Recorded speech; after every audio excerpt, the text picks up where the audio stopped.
Good morning, everybody. We'll be joining you in about 3 minutes here on Facebook Career Live.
Hi, everybody. I'm John Self. Welcome to Career Live on Facebook.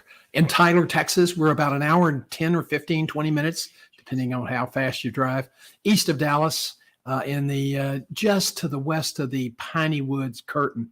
I am an former executive recruiter. I am now a lack of a better term, career coach. I am the chief content officer and founder of johngself.com. For 27 years, I did executive search, worked in across 40 states in the United States and in 6 countries on 4 different continents. So I've interviewed thousands and thousands. I once tried to kind of figure out how many people I'd interviewed. It was over 7,000 people in my career. So I'm considered a national thought leader on interviewing, storytelling, and career brand management and marketing. We are interested in some very interesting times right now from a career perspective. The unemployment new claims actually declined by about 20,000 this week, which is a good sign. But the unemployment unexpectedly ticked up to 3.8% from about 3.5%, probably because there's more what they call labor market participation, more people within the labor market looking for jobs, and so that skews the unemployment numbers.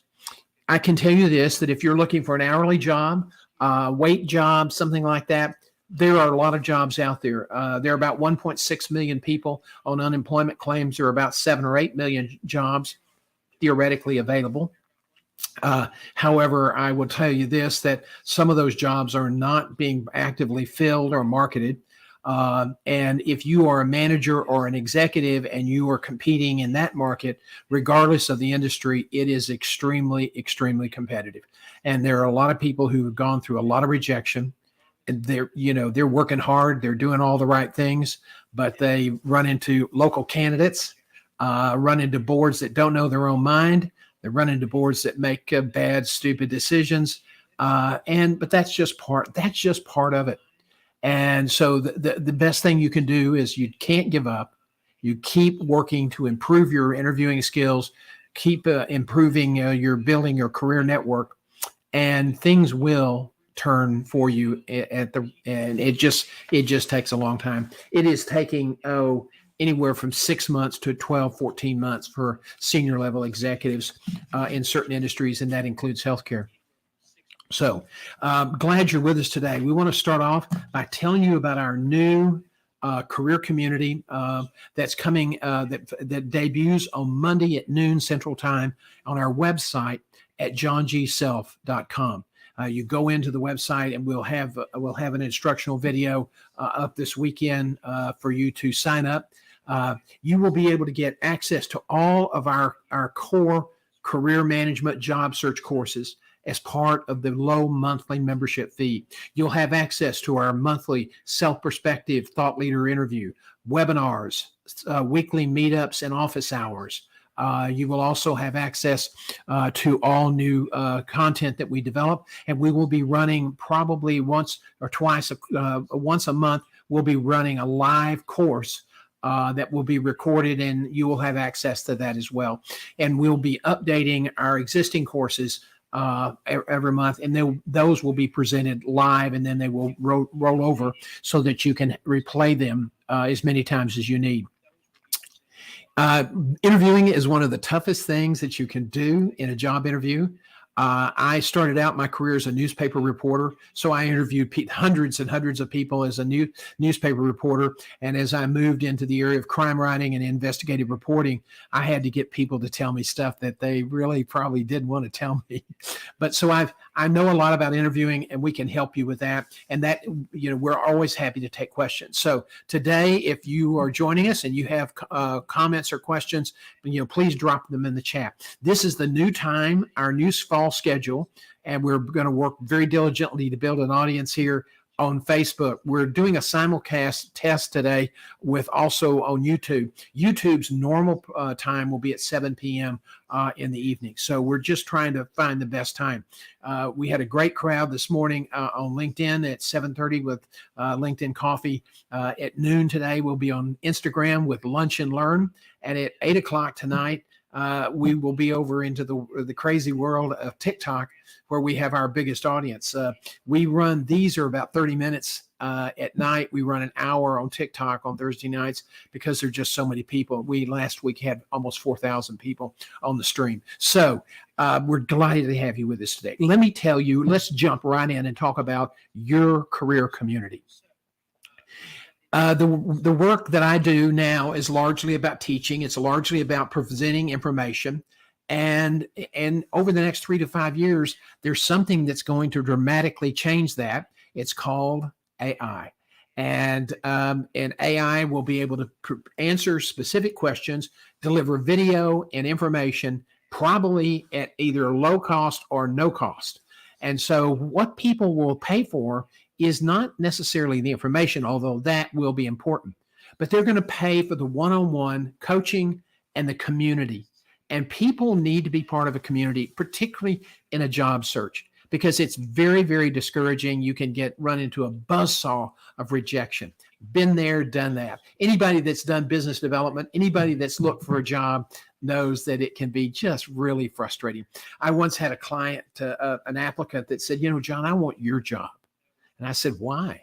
And he said, because you help organizations find people. You help people find jobs. And I said, yeah, but I'm out there every day of every week looking for work. And they hadn't thought about that. And so a lot of times people get into, I want to be a recruiter. Well, great, but you're going to be looking for a job every day that you hold that job because, it's an eat what you kill business. So in the coaching business, there are a lot of people that charge $2,000 or $3,000, $6,000 to $10,000 for coaching.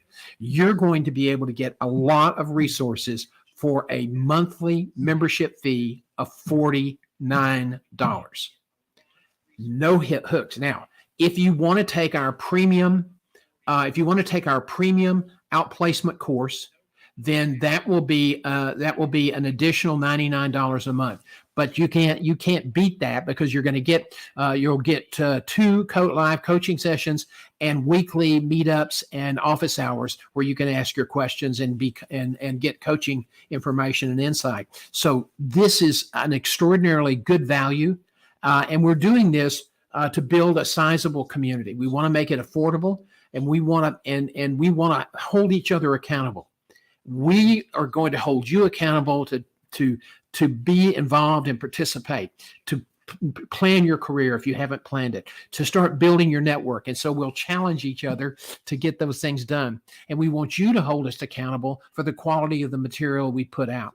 And if we don't, you can cancel your membership at any time. So if you get it for a month and you like what you see and you want to keep going, then that's great. If you keep it for 2 or 3 months and say, I'm busy, this is not as good as I hoped it would be, it's not meeting my needs, we hope you'll give us feedback and full-on criticism or harsh criticism, tough love, whatever you want to call it, because we want to get better.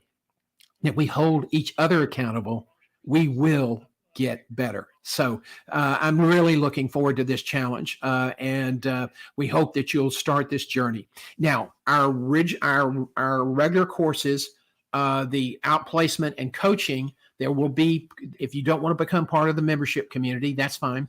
You can still purchase those services outside the membership arrangement. The price is considerably higher. I think it's going to be around $1,000 enrollment for the outplacement and $249 a month for 6 months. And that's what it's going to take to get through that. We'll also offer custom coaching for executive coaches, custom coaching for people who are wanting to plot their career, to navigate to challenges within their organization, but want that sort of one-on-one coaching.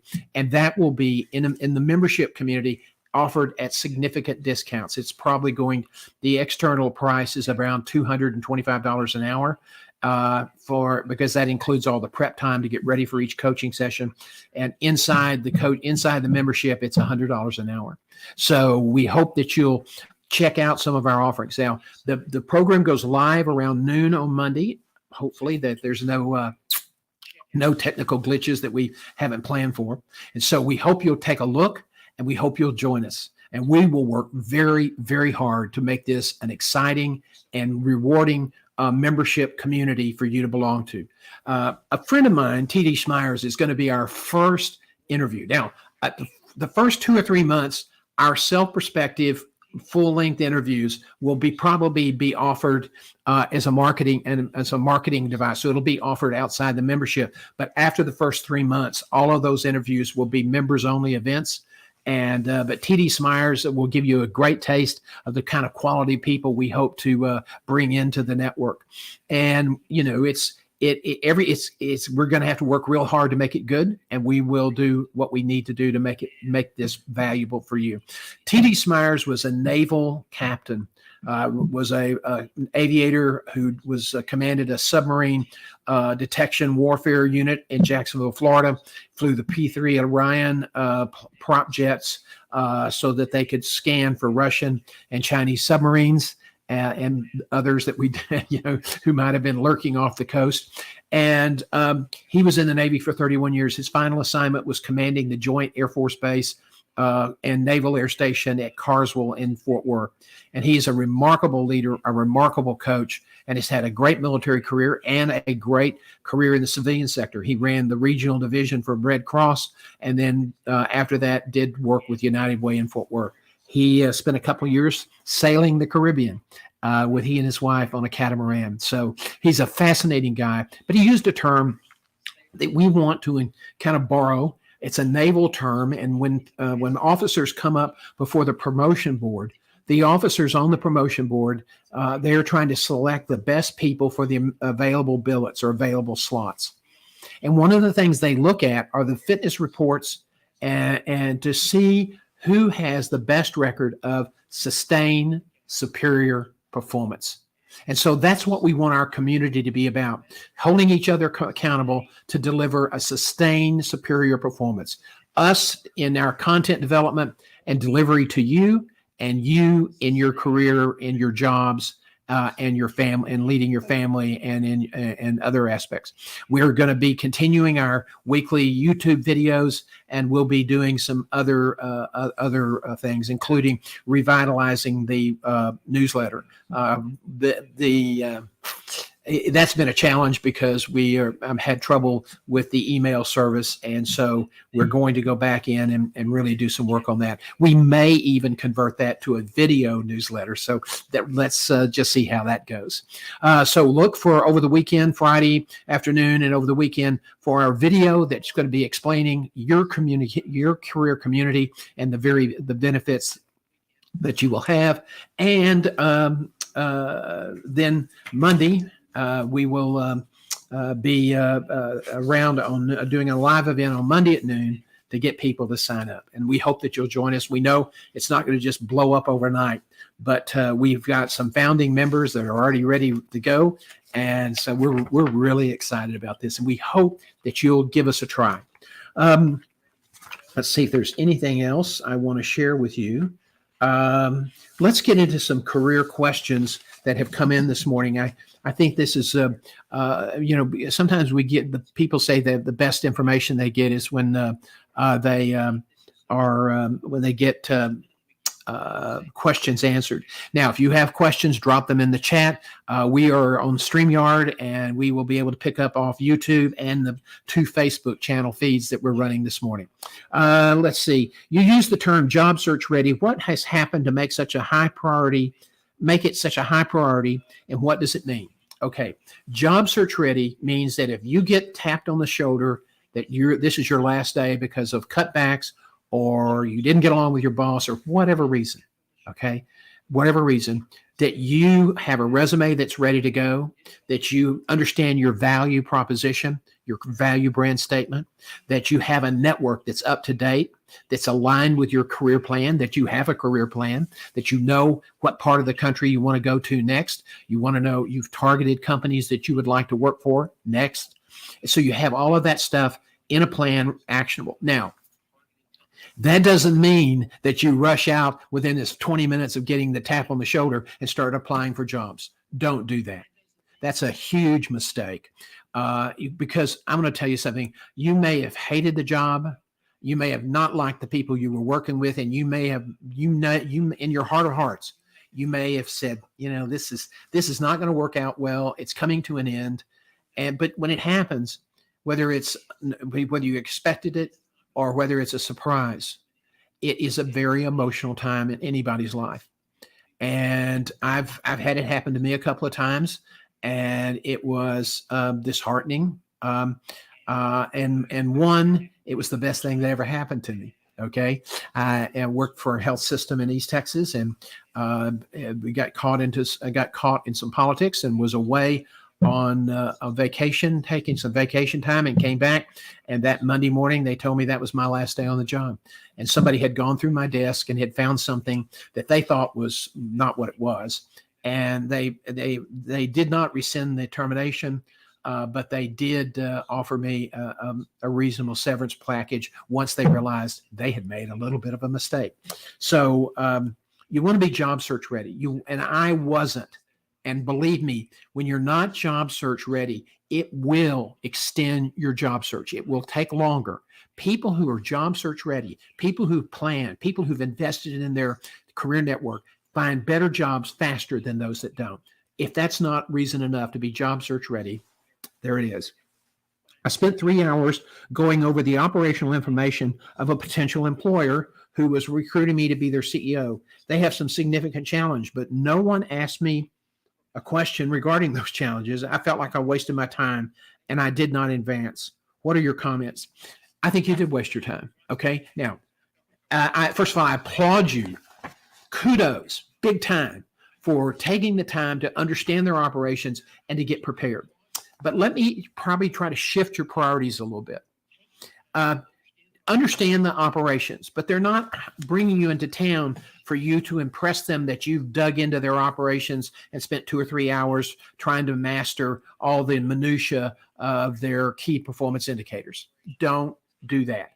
Understand what the general tones are during the interview, sort of verify that the information that your understanding of the situation is accurate, and then begin to connect your experiences, your successes with those challenges, and how you can add value to the organization by solving those solving those challenges, to show them that you have experience doing what they need done. Okay, that's what you want to do. So if you look at a job interview, there's only 70, 80 questions that are, realistically, that can be asked. Somebody asked me to define a job interview, and I said, it's a extemporaneous speaking contest with 75 questions. As you go through interviews, telephone interviews, video interviews, and then into the face-to-face interviews, make a list as quickly as you can after each interview, a list of all the questions you've been asked. Sometimes you can use I have something called Brain Toss on my phone. You go out in the hallway if nobody's around and start dictating the questions that you recall. And Brain Toss then will process that into an email and send it to your designated email address. And that's a great tool. It's also a good tool if you're at a conference networking to get people's names so you can follow up. There's also networking, just a quick aside, there's a program that you can tap phones and transfer V cards or the information of contact information. Not sure how well that works. I know a couple of people have tried it. So not all the systems are compatible. So, the dictating, when you're looking at somebody's name badge, instead of trying to keep up with a pocket full of business cards. I've had more business cards go through the dry cleaners than Carter has liver pills. So anyway, but back to the questions. You want to focus on their needs. It's not about you. It's not about you impressing them with your knowledge, and you have to be careful, because sometimes you can look at data and think it's X, and really that's the wrong context. So one of the things you want to do before you get too far out on the limb is kind of ask about, I've noticed this, does this reflect X or Y? And when they confirm it, then that's when you're green lit, so to speak. You have a green light to then compare, to take your experience and show how you can add value to that organization. Don't waste your time digging too far into the operations. Invest your time answering the common questions from, tell me about yourself. Why do you want to work here? Tell me something about yourself that's not on your resume. Those are all essentially the same question. And that's when you use your value brand statement to talk about your values, your philosophy, and what you're going to be able to bring to the table. And that's a minute and a half answer, and you should be ready for that. You should not have to make that answer up as you're sitting in front of the interviewer. Bad idea to do that. I saw one of your excellent videos. Thank you for the excellent comment. I saw one of your excellent videos regarding career planning. It made sense, but some friends said not to worry. Help me understand why I should invest the time. Okay, if you were running a company, would you be comfortable not having a plan? If you were going on vacation with your family, would you be happy just showing up at the airline counter and walking up and said, we're going on vacation, we want to buy a ticket? Where? We don't know. Yogi Berra, the famous New York Yankees catcher, once said, if you don't know where you're going to end up someplace else and you probably won't like it. So that is, you want to have a plan so you'll know where you're going. And we have a complete course, and you back it up from your retirement. What were you doing? And it's called the eulogy, and a lot of coaches use it. We've been using it for years. People say, oh, that's creepy. Think about, what would people be saying about you at your eulogy? Were you successful? Did you achieve your goals? Were you a good boss? Were you kind? Were you a good dad, a good husband, a good civic leader? These are all things that you really need to be very intentional with in your career. And as our economy changes, the competition for those top jobs, it's going to be more and more and more intense. And so having a plan is absolutely essential. And some jobs are going to require that you have certain types of experience. Some jobs, depending on the company you want to work for, may have a requirement that a lot of people that get those jobs have had overseas work experience. So maybe your family is going to have to work overseas for a couple of years. Different companies have different requirements. You're not moved around as much as you used to be. A wife of a IBM executive said, telling some friends in the neighborhood, she said, I work for IBM. I've been moved. That still happens, but it's not as common as it used to be. But you need to plan so you know where you're going. What are the steps you're going to have to go through to get there? And if you write it down, you're infinitely more likely to achieve your goal. Planning up here, bad idea. Again, that's like really just winging it. If you were a CEO, you would not have that approach to planning. And you are the CEO of you. Okay, what 3 things can you share that I need to know for a job interview? Okay, first, be prepared. Doing your homework on the organization, but don't make any rash assumptions, okay? That's not something that you want to do. You want to understand the information. So the course of the interview, you may be verifying certain assumptions that you've made, but do your homework. And you can call people. There are other resources. If it's a public company, there are going to be public securities filings. If you have a good network, there may be people that you know that work in the organization or do business with the organization. That might be helpful. Rehearse your answers to the most common questions. Don't show up and somebody says, tell us about yourself, and that's the moment you decide to come up with an answer. That is just BS. You're shooting yourself in the foot. Recruiters know when you're not prepared. And that is a big complaint that a lot of recruiters have about applicants, is they don't come prepared. Okay. And being prepared means not just reading the summary and looking over at whatever information they've sent you. It means practicing, rehearsing your answers. And, when you have done that, and you go into that interview and you've thought about all the questions you hope to God they don't ask, and you're ready for those, and that you've got your examples of your strengths and you have stories to tell, and you've thought this through and you've practiced and rehearsed, you're going to be more confident. And guess what confidence breeds? Self-awareness. And guess what self-awareness does? It contributes to a substantial improvement in the quality of your interview performance. So those are some important things.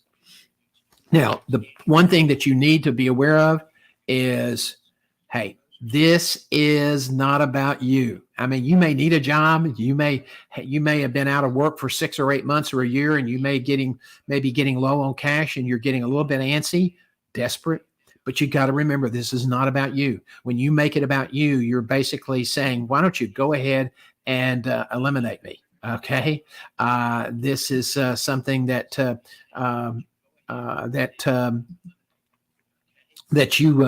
you just have to focus on their needs and really be prepared based on that. What does this mean? Your resume is your first interview. Well, let me tell you something. That was a very common line, especially back in the day when I first got started 27 years ago, where people actually read resumes and made decisions on who was going to be interviewed based on a reading of the resume. And yeah, we might have only spent 20 or 30 seconds with it, but if you've been doing this a while, you knew what to look for. And having a good professional summary at the top of the resume that connected, that addressed all of the things that you were interested, that connected your experiences, your accomplishments with what the client was looking for. And if it was all right there, neatly and tightly written into that summary, it made our job a lot easier. Well, now a lot of that's being read by computers. And so you're not there for that first interview. You never have been there. It's always been the recruiter. Now the employer's not even there. It's a computer. And you're the only human in the process initially. And let me tell you something. If you're depending on online applications to find a job, that's the worst possible way to do it. It is inefficient, and the odds against you are bone-crushingly just awful. They're 150 to 200 to 1 on average. So build a community. Those are the people you're going to get. If you build a community, if you build your correct professional network, and you really energize that network and stay in touch with that network, you'll find that when you're looking for jobs, people will make referrals for you for jobs you may not have ever known about. So that's important. The resume is your first interview, but it's now going to probably be done by a computer. And your resume has to be customized with the job summary in mind. Now, somebody had a great comment this morning that sometimes the job summaries are terrible. Yes, they are. Sorry, I didn't write them. I've always thought that a lot of people in HR, a lot of the job summaries you see are just garbage, and that makes it hard on you as an applicant. But here's the thing. I don't care if your resume writer says, but I optimized it for the industry. Phooey, you still have to optimize that resume for the job summary that you've applied for. If you don't have a good scan score, so the algorithm that computer is using for that job is based on that job summary, not generic industry keywords that have been optimized. So, when somebody says that, you can kind of hold your nose and say, yeah, right, because you still have to customize every resume for every job you submit. Okay. You don't tear it all up.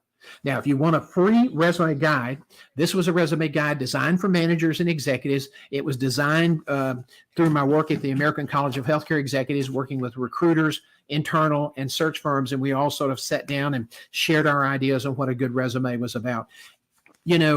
You don't want multiple columns. You don't want a lot of color. You never want to put your picture on a resume because the scanner will kick it out. You want to be sure you use the latest or the most recent Microsoft Word documents processor that you have. Do not load it into PDF. That was a very good idea years ago when there was a lot of variance between the various editions of Microsoft Word, and sometimes it would just foul up. An older version would foul up your formatting and make you look bad. So everybody started using PDF formats, and that was great. But now some of the scanners, particularly some of the older original scanners, which are still very much in play in the job market, don't read those PDF formats as effectively. So the recommendation is the DocX, Microsoft Word DocX. If you want to be real safe, use plain text, and then when they call you for a job screening interview, then send them a formatted version. Okay. Let's see if there's anything else. We're just out of time. I'm going to take one more question.